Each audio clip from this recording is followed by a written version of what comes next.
It is great to have a chance to welcome you to Victoria College and to get to know you a little bit even before the start of term, which we're all looking forward to. But first, we've got a bit of a summer to get through, right?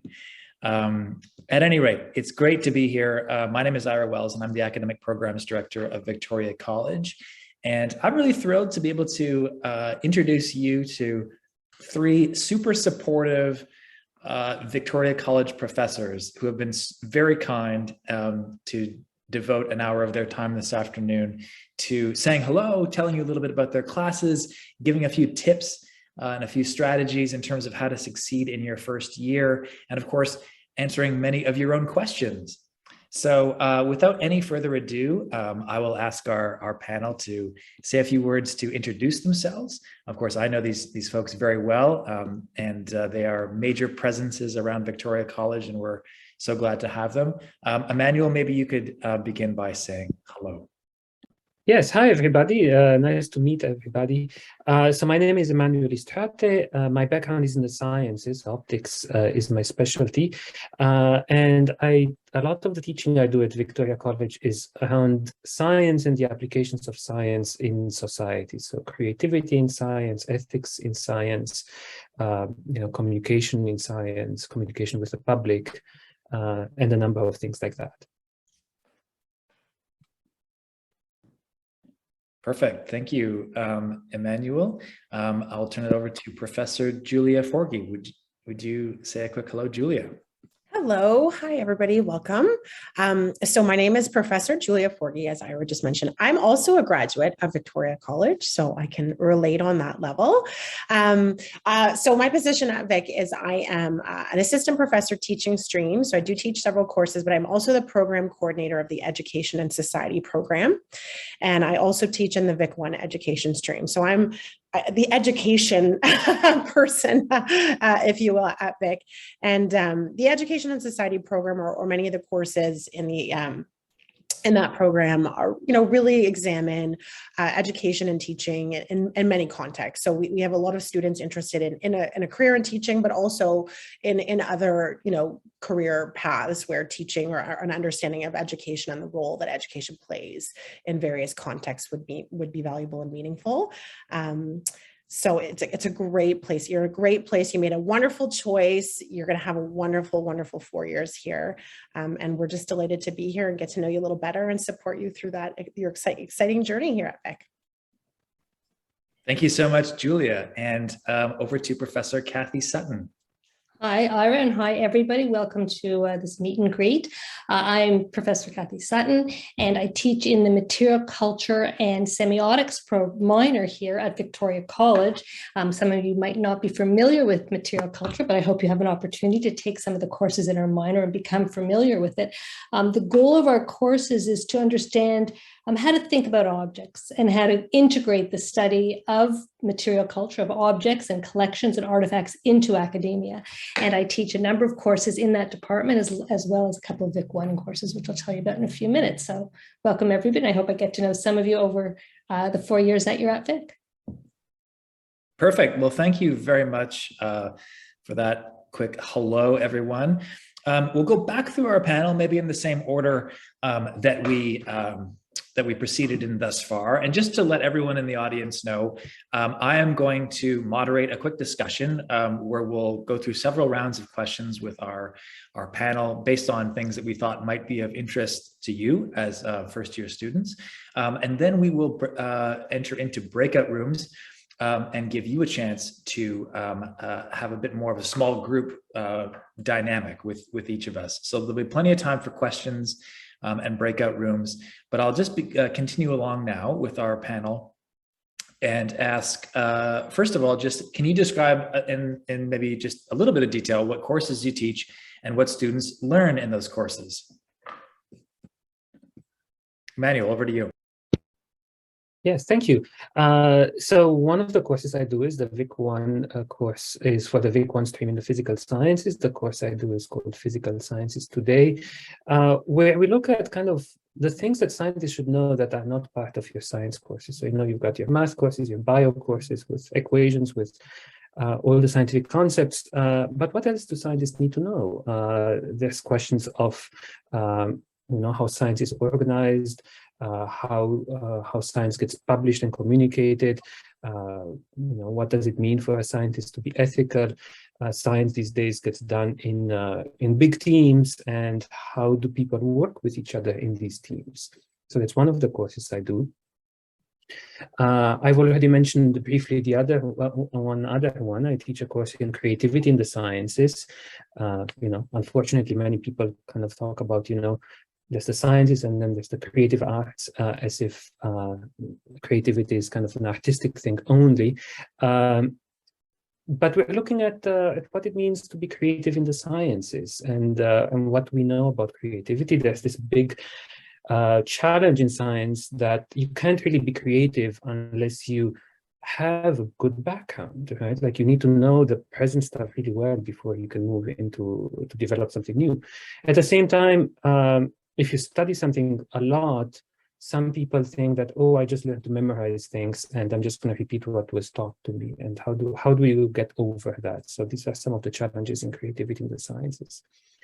And then closer to my field of optics, I have a course on photography, where we look at both some kind of social aspects of the use of photography being ubiquitous today, and also the science of how it works. And sometimes I also do a course on holography, where students learn what holograms are, and at the same time kind of make their own holograms of some artistic concept. So as you can see, most of my courses are kind of touching science in one way, but then going beyond science, either towards social aspects of science, and in case of holography, a little bit on artistic aspects of holography.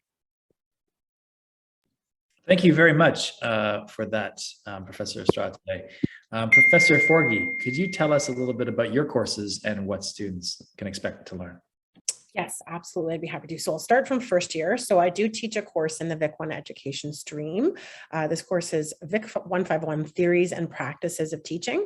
So it's a full year course, and we're essentially looking at connecting theory to practice in the field of teaching in the school context, like a K-12 context.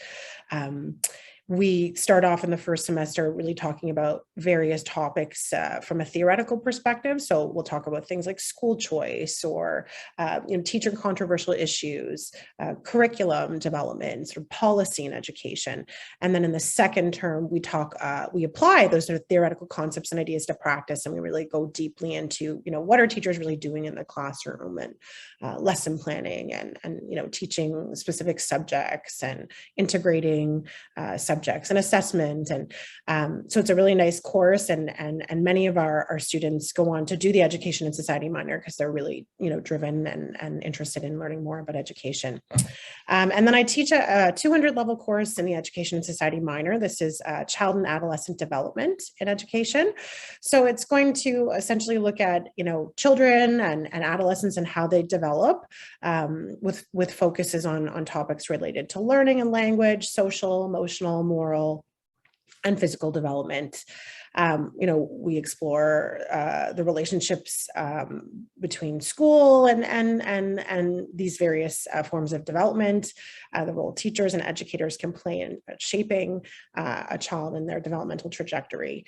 And there's an interesting assignment that's an experiential-based assignment, part of that course, where students have traditionally observed children in their natural environment, and then made connections between their observations and what they're learning about in the course. And then I also teach 300 level courses. One is multiple literacies in education. So this is an elective course.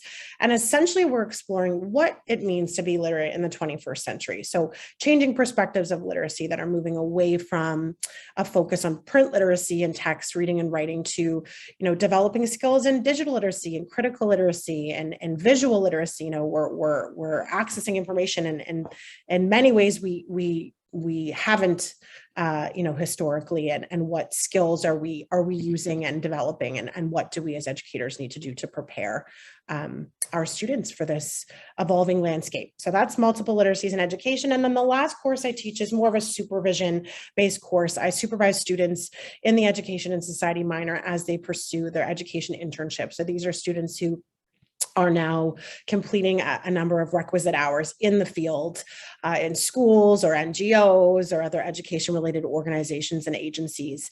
And so I supervise that field work and support them in their professional learning in that capacity. And that's me. Thank you very much. Professor Sutton, would you tell us a little bit about your teaching? I'll tell you what I'm teaching this year. In the fall, I'll be teaching a course on myth. It's a myth in modern Canadian context. So we read old stories and then we try and see what happens to them in the modern context in Canadian literature. And in this course, it's a seminar. So I usually have about 20 to 25 students in the course. It's really a discussion-based course. I have students usually who are very interested in myth, who come with a real knowledge of myth. And so we do a lot of myth analysis and think about a lot of the ethical components of myth in the contemporary context. Who owns old Indigenous stories? Who gets to retell them in the present? So a lot of the ethical issues surrounding the retelling and the ownership of stories. And we do all kinds of assignments. And because I'm interested in material culture, I try and do assignments that are around ideas about working with objects that represent myths. Students do an object analysis. We also do some professional practices. Like, for example, we'll do an exhibit review. We'll learn how to write a question and rationale for research. So there's those professional skills that also come in that course. In the fall, I'm also teaching a second-year course that is in the material culture minor called The History of the World and Objects.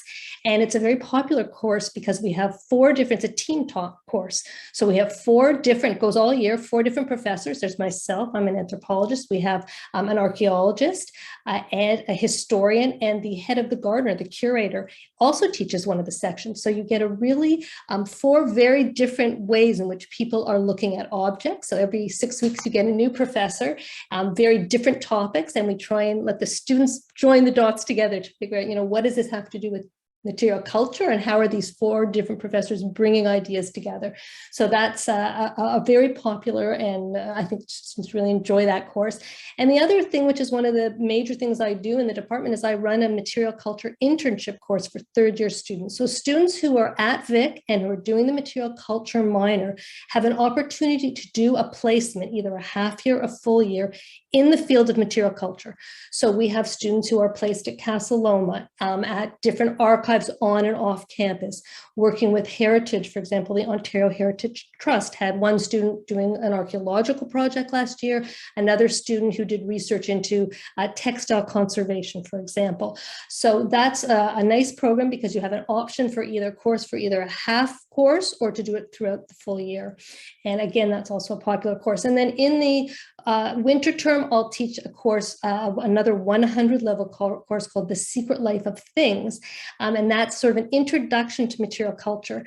And usually we have a lot of students in our minor who are art students, but in that course I have mostly science and computer science, surprisingly business students, and it's just great because you get a variety of very different views on people. What do they think of material culture? How do they learn it? Very different from art students.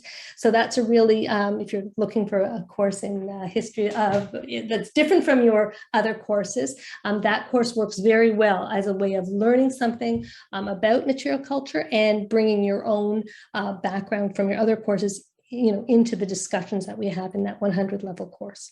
So those are my courses for this year, Ira. Great, thank you so much. And I would give us a special plug among our students to 2 of those courses that you mentioned. The first being Myths and Legends in Modern Context, which is Vic 119, and also The Secret Life of Objects, which is, I believe, 199. Is that correct? That's right, 199. Those are both first-year courses that are offered by Victoria College, which anyone on this call can register in, and it'll satisfy your small course requirements, and in many cases also your your breadth requirements depending on your degree. But terrific courses that I know are always popular and really engaging to students. So I would really encourage you to give those a quick look. Okay, so for the next segment, we're going to give the audience a chance to decide what you want to hear most. There'll be a choice here. So I'm going to ask you to put your choice in the chat. And could we repeat the name of the courses? Yes, the name of the courses were Vic 119, the Myths and Legends in Modern Context, and Vic 199, The Secret Life of Objects, which are two of our Vic 100 series of courses, which I would encourage everyone to think about. Great opportunities to explore big ideas in small classes. Now, back to our choice. So I want everyone to type into the chat if you want to hear our panel weigh in on number one, which is, what is one important thing that you think every student needs to know before they come into your first year? So that's number one. Or number two, what is your greatest pet peeve that students do in the classroom? So that's number two. So again, number one, what's something that all students need to know about when they come into first year? Number two, what's the biggest pet peeve when they come into the class? And we will answer whichever one you want to hear.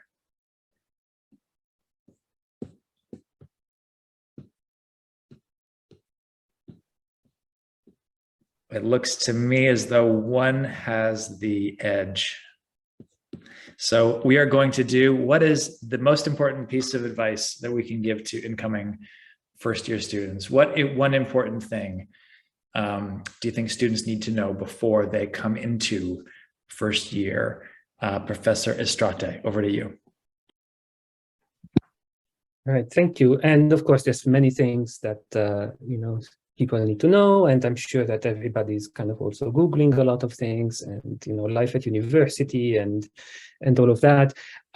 So maybe one thing I'll mention is that one thing that kind of I experienced as a student is that you will ask a lot of advice from a lot of people, a lot of classmates, a lot of students who might be 1 or 2 years older, like, what did you enjoy, what did you not enjoy, what should I choose, and all of that. But one thing I found, and I think all of you will find out at some point, is that that's all good and advice and stuff, but then you are you, right? So your friends, maybe you were all science friends and you all came in as science students, but at some point you'll see that your interests are going to start diverging a little bit. So yes, ask around for advice, but if somebody says, I hated that course, maybe you won't. And if somebody says, I loved all of that, hopefully you will too. But, in the end, you are you. So get informed from as many sources as you can, but then make your own decision by what you think is your own preference, by, what resonates with you. I found that as I progressed from my studies, there were fewer and fewer people who did the same thing that I did. And by the time I reached upper years, nobody had picked the path that I had picked. So yeah, just remember that everybody's unique, and there's millions of combinations and lots of opportunities, and, find out what they are, but, don't feel that you need to do something just because this, other amazing student has done that or has thought that it's something that you should do. Make your own decision. So I said there's many other things, but maybe I'll stop here. Great advice. Thank you very much, Professor Forgy. Okay, so I like Emmanuel, and that was great. That was great advice, Emmanuel. So there are many things I could say, and I'll focus on one. Again, I can remember when I was a student at Vic, and classes have only gotten bigger, frankly, over the years. I know how intimidating it can be going into a classroom where you're one of hundreds, and in some cases thousands, or maybe 1,000. But So this can be challenging in numerous contexts, but I think a piece of advice I would give all first-year students is make yourself known to the people you interact with. So to your professors, to the staff, and at the registrar's office, to the Dawn, if you're living in residence.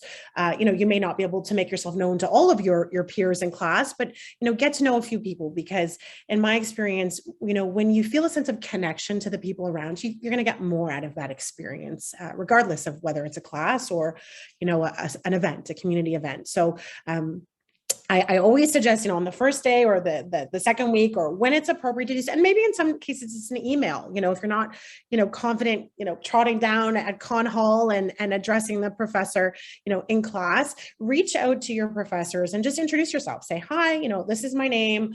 I'm in your class, and I wanted you to know who I was, and that's really great for building rapport. And again, your professor may not remember your name, and that may not necessarily,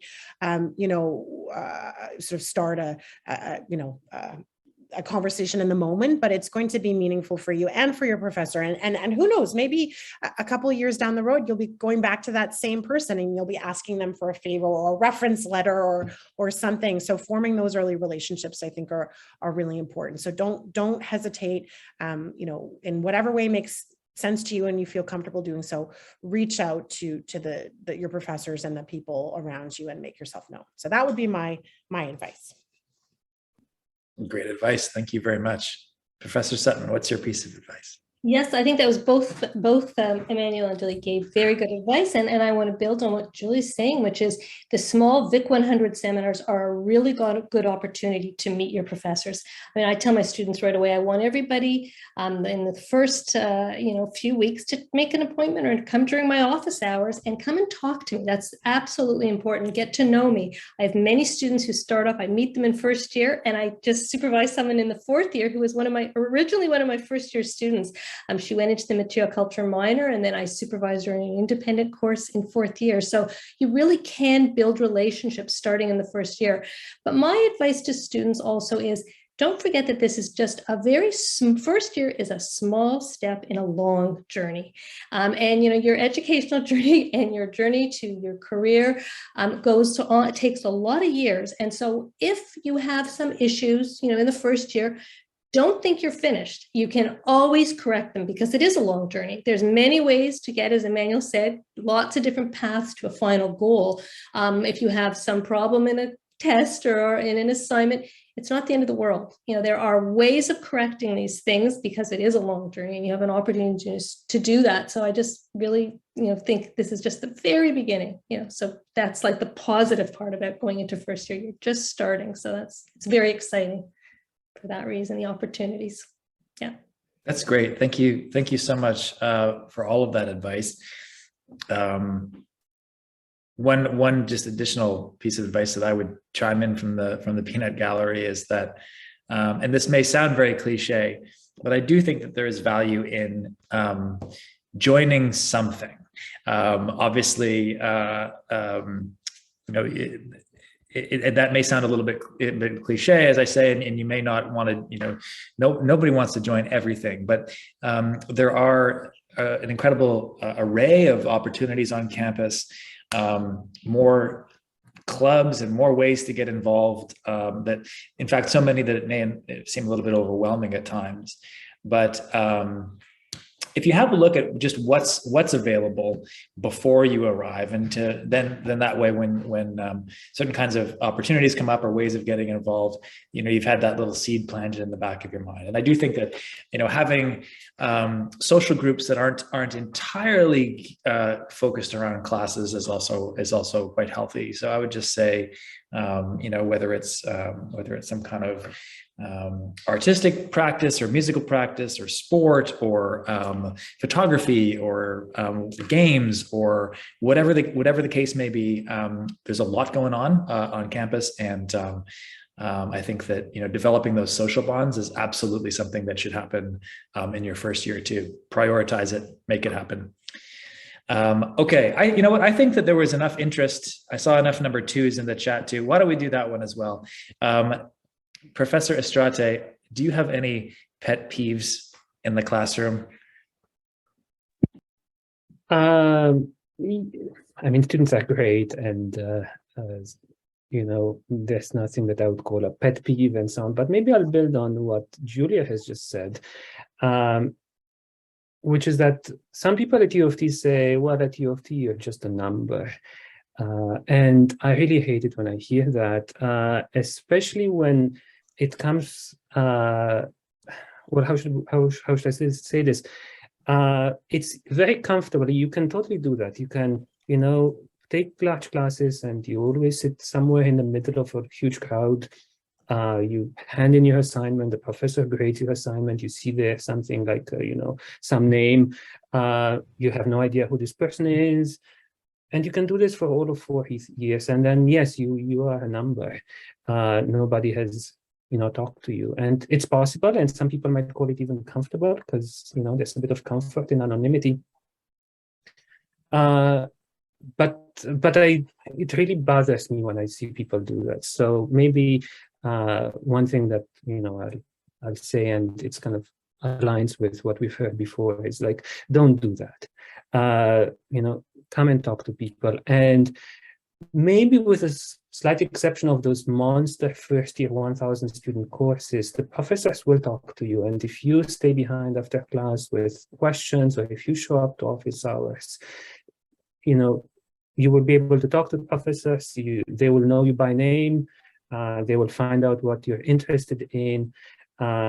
So yeah, my pet peeve is not taking advantage of the fact that there's more to university than the 50 minutes in class. There's so much opportunity to interact with members of the university outside of class, and please do that. Don't just be one of the many faces in one large class. Great, thank you very much, Professor Forgy. Okay, so this isn't really a pet peeve, but more because it's hard to sort of just substantively say that I really don't like this. Of course, every classroom context is different and every community of learners is different. But just, something that came to mind essentially was, in my teaching, I work really hard to create like a positive classroom climate where students feel supported by their peers and by me. And in that context, I find it frustrating, I think, for both students and me when they don't ask for what they need. If they need something, if they have a question, or if they, have a specific need, or maybe it's an accommodation and there's a process that needs to ensue as a result.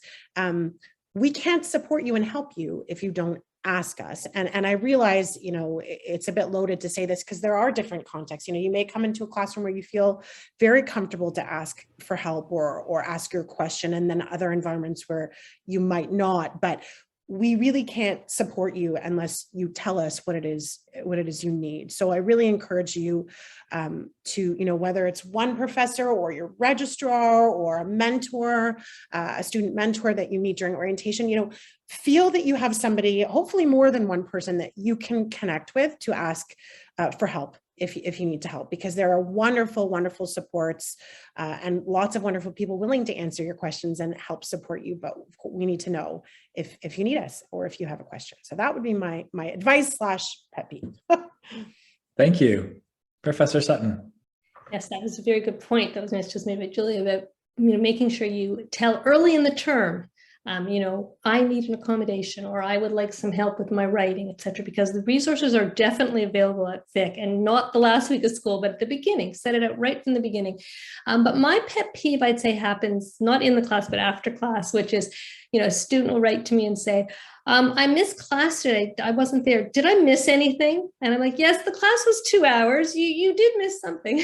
So I try to, stop that statement by, having people at the beginning of the year, the very first day, exchange emails in my class with each other. So you have someone to write to and say, what did I miss in class today? Give me an idea what was there. Take some notes for me. Email that student that day. And even if you're not in my class, take it upon yourself to try and get someone near you, share email with them, share, so that you can text them and say, okay, or text them so you can say, okay, what did I miss? would you take notes for me today? That's very important because, we can't have so many, we're trying to help students as much as we can, but we can't, it's very difficult to write out. I'll give lots of, handouts if I had them to students, but it's very difficult. A lot goes on in our 2-hour classes. So I think that's the best approach for you, is to make sure that you have some kind of contact with someone else in every one of your classes, just in case you miss your class, to avoid writing those awkward emails to the professor. Great point. And I'll just add one more related point, which is that, right now, one of the things that your professors are doing over the summer will be taking a very close look at their syllabi. And the syllabus is some people think of it as almost a contract with their students, or this is where you'll find the schedule, the important course details around the assignments, various procedures and protocols, and they can be quite dense documents, but they are also, generally speaking, documents that your professors have thought a lot about and have approached with some, quite deliberately and intentionally, and are very aware of what's on those documents. I think, again, this is kind of a cliche piece of advice. You might find memes about this on the internet, that it's on the syllabus. But if you do have a question that it turns out that the professor just, and I'm not talking about any of these folks here, but if you have a very big class and you ask a professor something where the answer is very clearly stated on the syllabus, that is something that can be avoided simply by having a look at the syllabus and being aware of it, to avoid a potentially awkward interaction there. Okay, we are going to move to breakout rooms in a few minutes. I think we may have time for one more question from our panel. Just looking to see what we have here. Okay, how about this question for our panel? When you were an undergraduate student, how did you handle setbacks? This might be stress, failure, not doing as well as you wanted to do, getting feedback that you weren't pleased with. Maybe we'll sort of broaden the question out to say, how might you have wished that you handled those setbacks? In other words, have you learned something, in your time as a professor that you wish you could have told yourself as an undergraduate student, as a first-year undergraduate student? Professor Estrate, is there something that you would have told your undergraduate self when facing stress or setbacks? Yeah, thank you. So yeah, of course, I was stressed out and, very tense and so on. So, if the grade wasn't quite as high as I expected and so on. And one thing that I think it would have been important to realize is that, grades only measure certain things, right? And again, my examples are from the sciences, but a grade on a test in the sciences essentially says that you were able to solve a really long question in the allocated half hour or whatever. Questions are really more than half an hour on a science test, under super intense time pressure. That's not something that you would have to do in real life. Even as working as a scientist, you do not have to solve your very precisely worded questions in exactly half an hour, right? There's more to being a scientist than to answer things properly on a test. Of course, we want, everybody wants to do the best, but there's so much more about having some practical sense. A lot of science is hands-on in the lab, so the practical sense of getting stuff done in the lab with test tubes or with whatever pipettes or whatever else the science is that you're doing. So I wish I had known that grades don't measure everything. Grades are actually a small portion of what they measure about you as a skilled, I'll say a skilled scientist, but it's the same I think in all aspects of academic, like in all academic disciplines, not just in the sciences. That's great advice. Thank you very much, Professor Estrate and Professor Forgy. Yes. Okay, great. So I struggled in my first year. I was a high achieving student in high school, and I was in a small high school where there was just a lot of ongoing daily support and reminders. And now I'm in this, big environment, and I'm responsible for my own learning in ways I was never responsible for my own learning before. So I had a hard time. It was quite an adjustment for me. I definitely was not pleased with a number of assessments in the first term, and I changed my academic plan a few times throughout my degree. But I think the advice you've gotten today is pretty sage, in the sense that you do have to keep that big picture in mind. I didn't know what my major was going to really be until my third year, so it's okay to change your mind, take some courses and maybe have them go well, or have some not quite go so well, and then make some adjustments. But what my advice is, in terms of my own experiences of handling setbacks, and still advice I tried to give myself today, all these years later, is to really try to build your toolbox of coping strategies. So for me, I'm a highly sensitive person. When I'm upset or happy or angry or excited, I tend to need a few moments to just process those feelings. And sometimes it's a meltdown, or other times it's, just a few minutes to kind of really deep breathe and assess the situation with objectivity. But I allow myself to anguish in the stress, I say, for a fixed period of time. So I'll say, I'm just going to really freak out for 5 minutes. And then when that time is over, I try to create an action plan. So I set myself up with small, tangible, clearly measurable goals, sequence to ultimately achieve, what I'm trying to achieve. And that seems to work for me. So maybe give that a try if you encounter a setback. Great advice. Thank you very much. Professor Sutton?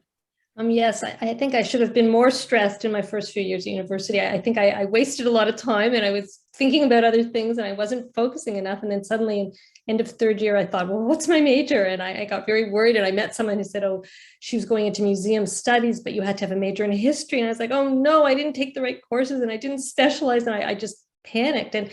And then eventually I came to a realization, there's other ways to do it. And I, did all kinds of other things, volunteer work and other courses, and went back for, to try and get a major. It took me a while, and then, worked more, and then eventually got into graduate school.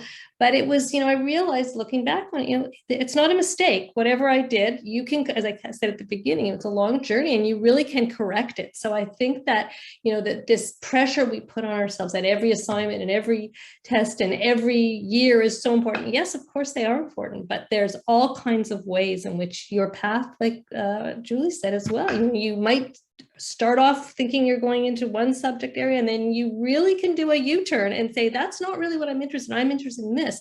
So you can always keep yourself open to sort of making adjustments when things don't work out the way you would have originally planned. And I'm a really big believer in that. And you can still have a lot of success, if you do that. You're not a failure if you haven't, have a goal at the very beginning of first year and you don't totally fulfill it. There's other ways to sort of skin the cat, as they say. So yeah, lots of different ways to achieve things.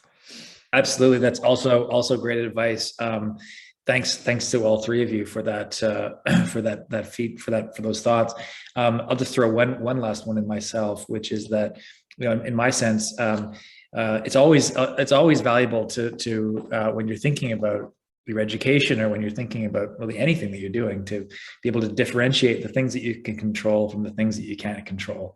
And one of the things that you can control that really makes a great deal of difference is time management.